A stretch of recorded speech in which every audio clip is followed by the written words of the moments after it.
another one. All right, what I have is a 2010 Dodge Challenger. I'd say months ago I started getting a raw fuel smell inside the cabin. It wasn't that strong. Didn't do anything about it. I just kind of just dealt with it. You know, some people be like, man, you're crazy, something could happen. But well, anyways, I finally one day decided to look at it because it got stronger and stronger. I looked at the fuel injectors, make sure they weren't leaking. It wasn't just coming back. But then I found this. You have your fuel pump and your secondary pump here. As you can see right in there, it's, filling up with gasoline. The first thing I did was, this line here, I actually took the O-ring out and replaced the O-ring with one of those fuel grade O-rings that you can buy from like either Harbor Freight, AutoZone, O'Reilly's, wherever. Still leaked. So my guess is it's actually the pump that's cracked. And what we're gonna do is replace this here. And I did order a fuel line just in case it still leaks. It's got to be one of the two. It's just so slow that you can't see it. It's not squirting out. It's like just slowly coming out, So anyways, first thing we're going to do is we're going to vacuum the area so nothing can fall inside the tank. No dirt or anything like that. So, and that's where we'll be. And from there, then we'll start taking all this stuff off.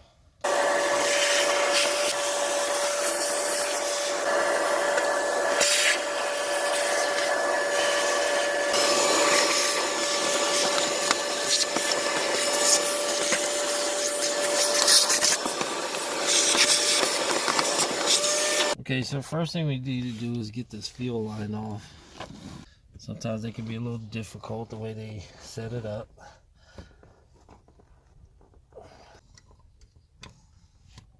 Because they put the tab underneath, it makes it a little more difficult to push them both in at the same time, Must have been some engineer or something, that did it.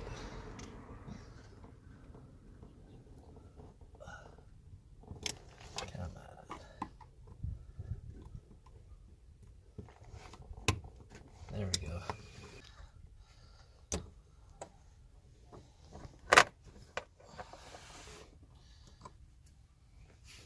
We're gonna get a rag and we're gonna clean up as much of this gasoline that collected in here. Hate to create a spark or something, or anyways, lighten that thing up. All right. So basically how this works is you got to turn this ring. There's usually special tools for this, but if you ain't got one, you can use a chisel or a rod and a hammer, and then you should be able to,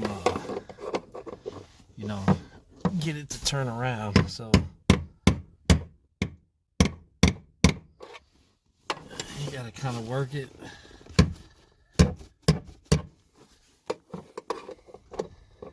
If you're using a chisel, be careful not to damage the tank.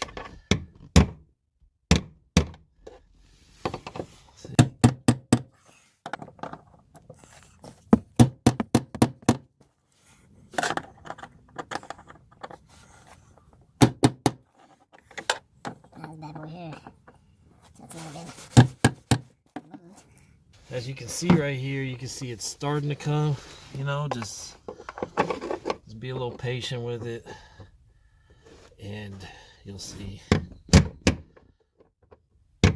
eventually it'll work its way out. There you go. So, okay, we got that one.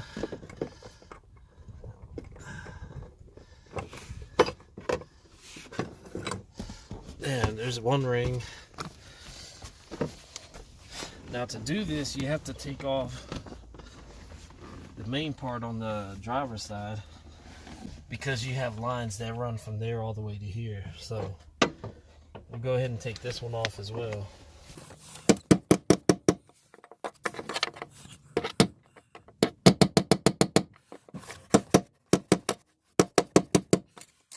Okay, we got both rings off, and then this just needs to pop up. Yeah. Ooh, look at that.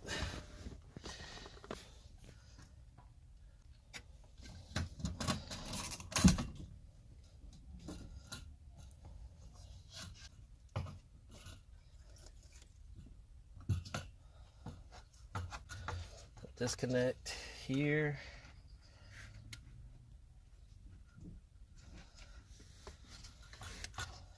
Right there, and then right here.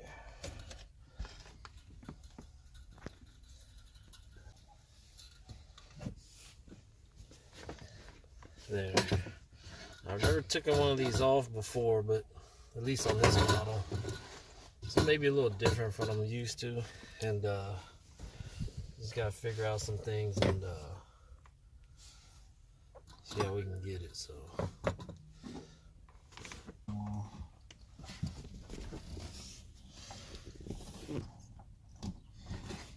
okay, this line here. Okay, that's one. Okay, and we'll take this one off.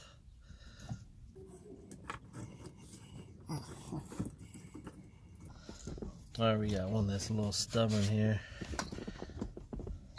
So, just squeezing the tabs not the problem. It's just one of those connectors that put in there. There we go. What do we have? Okay, we probably didn't have to unplug that one, but at least this one, this line, and we got two more lines that we got to disconnect. So we can actually plug this one back in. And what we gotta do is just get these out.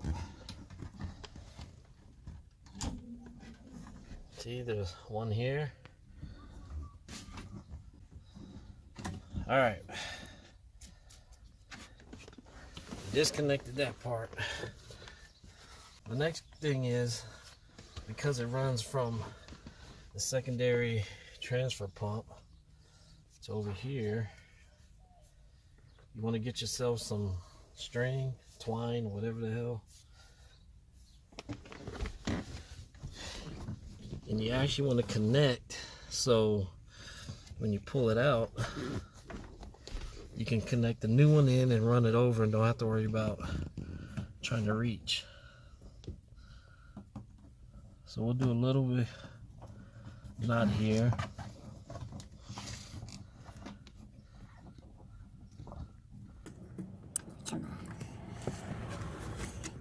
Oh, you see, and they want this.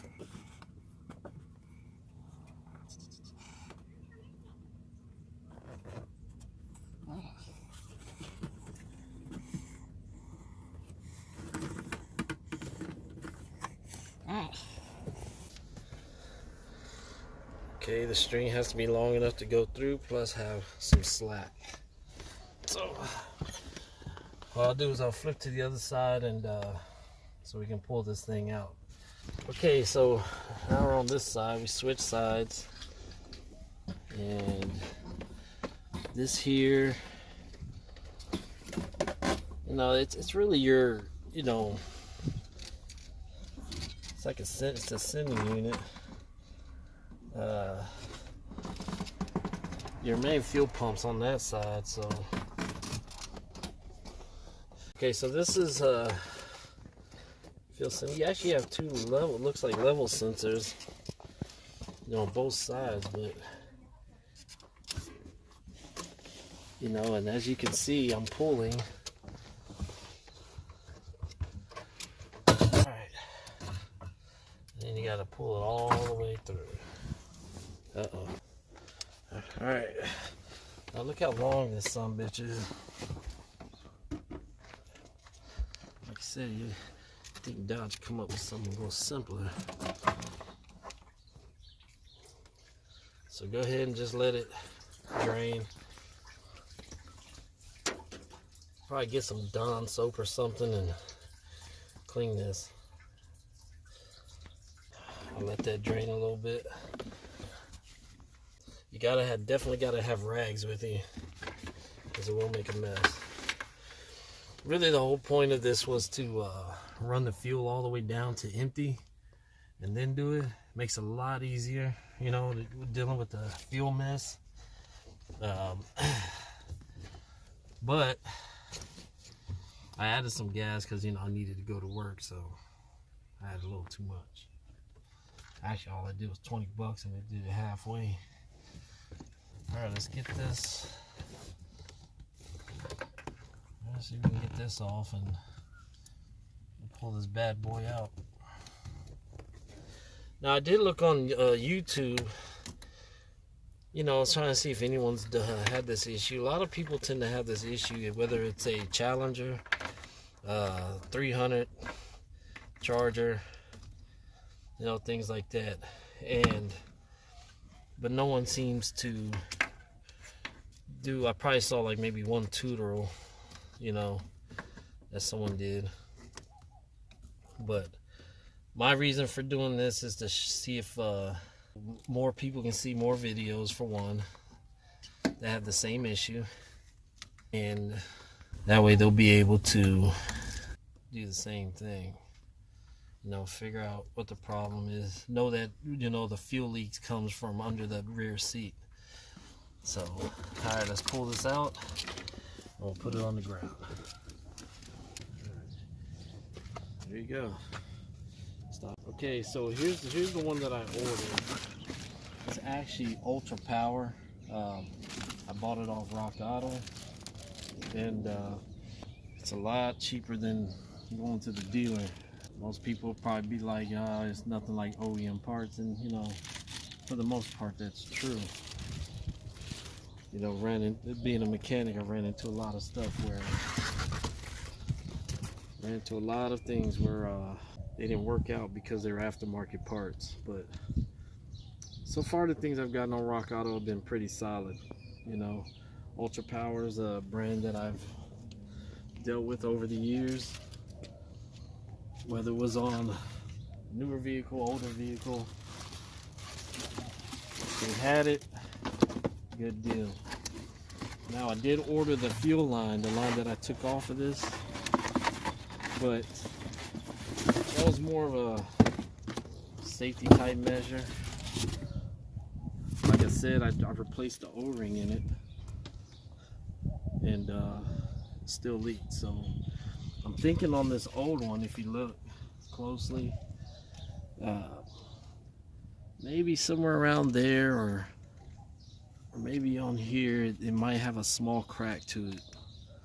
But whatever it was, you know, it was leaking, and it would fill up in this area here, and maybe this area over here and here.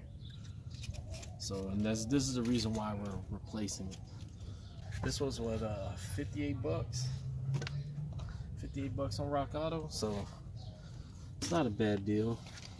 Easy to get to, easy to pull out.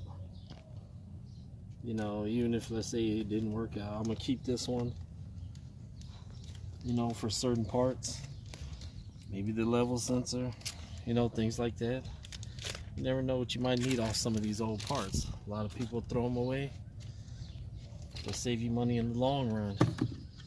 Especially if you, let's say you keep off the old one, you keep all this right here, unhook that, unhook here, you know, or your, looks like a fuel pressure regulator, you know, stuff like that. So you just never know.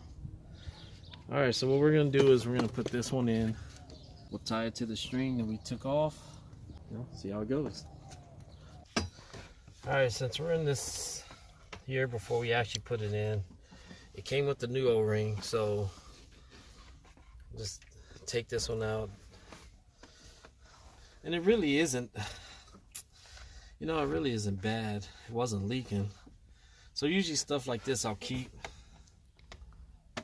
Let's say the new one ain't worth a damn, just put the old one back on.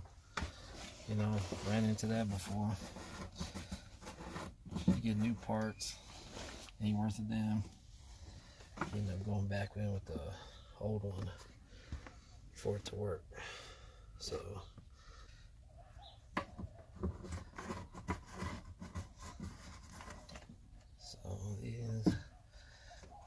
So just make sure it cleans. You try and clean it real good, just to make sure there's no dirt under the seal, causing any kind of fumes or anything like that. Let's put this on.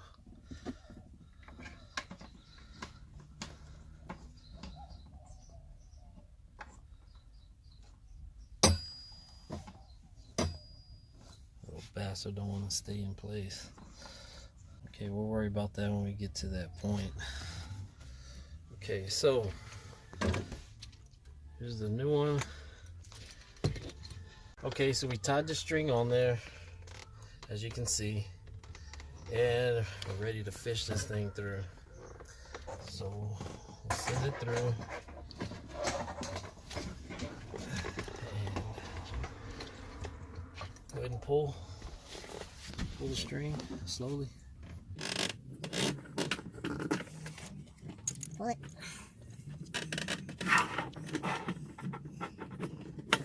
Oh, don't force it. Pull. Okay, so we got that part, and there's your connector. So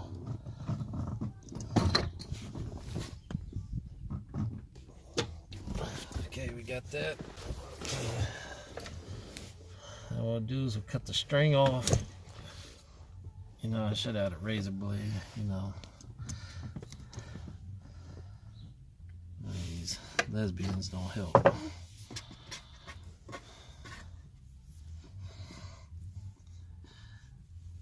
If you're wondering why I call them that, they just sound better than calling them dikes, even though that's what they are. But wire cutters, however people want to say. Alright, so this one goes in here. There. And of course this little one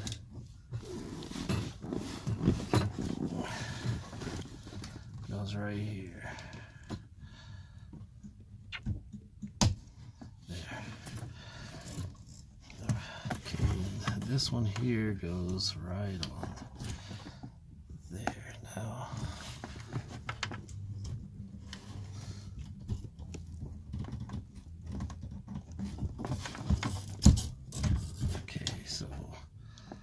might be an issue.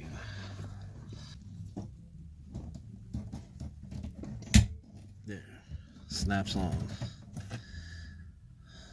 Now, the only problem in the future, if we ever take this sumbitch off, this here is going to be in the way of the tab to release.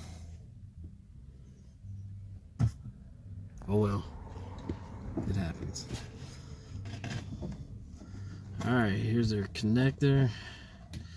Don't you love the smell of gas in the morning? Okay, so here are your two connectors. And as usual, this goes here. So put this in.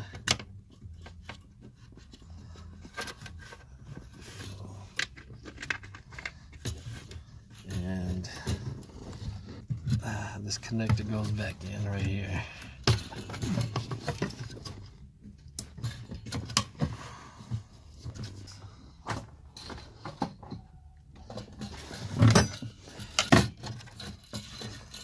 Alright, let's take this one out because it seems like it might be a tad bit shorter. And now some bitch don't want to come out. There you go.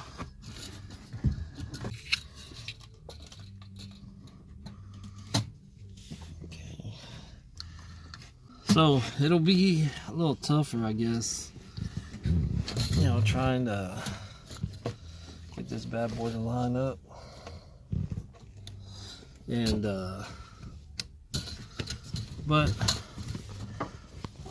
like they say, it's not always OEM is sometimes be better than just buying.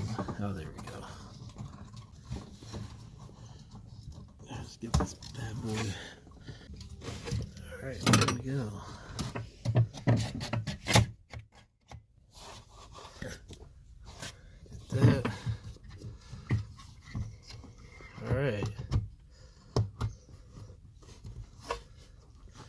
Okay, that part's in. We're ready to put this ring on. Alright, so got this side on, and now we can plug this son of a bitch in. And basically all this does is snap right in. Alright. Alright, this side's next. Let's see how we can get this thing in. Like I said, this was going to be a little tougher because of the O-ring isn't round. So maybe this one's a little more tough. Alright, so let's get this ring.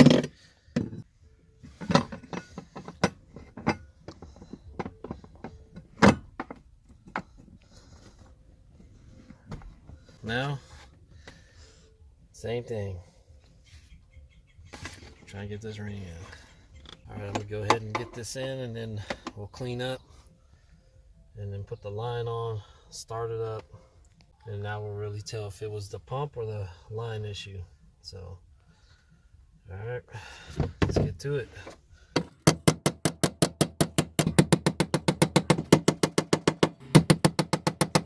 Yeah, there you go. Popped right in. Okay, so I spilled some gasoline from the line, and what we'll do is let's clean this area again, because if it still leaks, we want to make sure it's not just residual gas. I mean, look. Okay, put this on.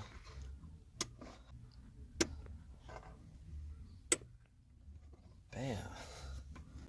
Just like that. Let's see what happens. I mean, if it still leaks, we know it's the line, but you can use this video as a tutorial if yours is actually cracked and have to replace it. So, you know, good deal. Let's start up and see.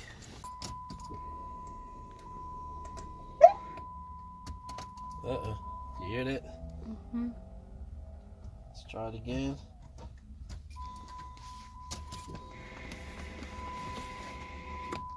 Okay, there we go.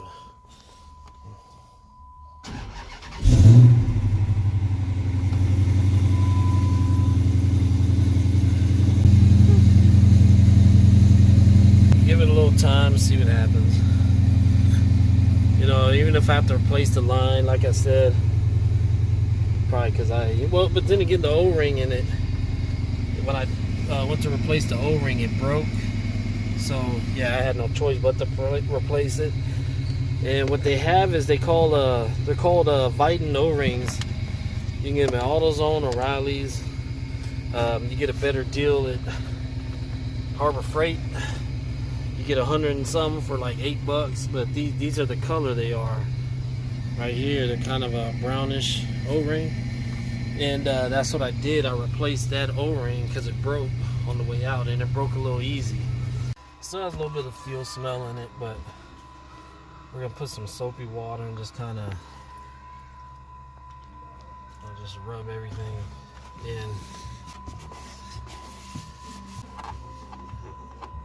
Ended up being the pump and not the fuel line. I guess the O-ring I put in actually worked, so we'll leave it at that. And till my next video, I'll see y'all next time.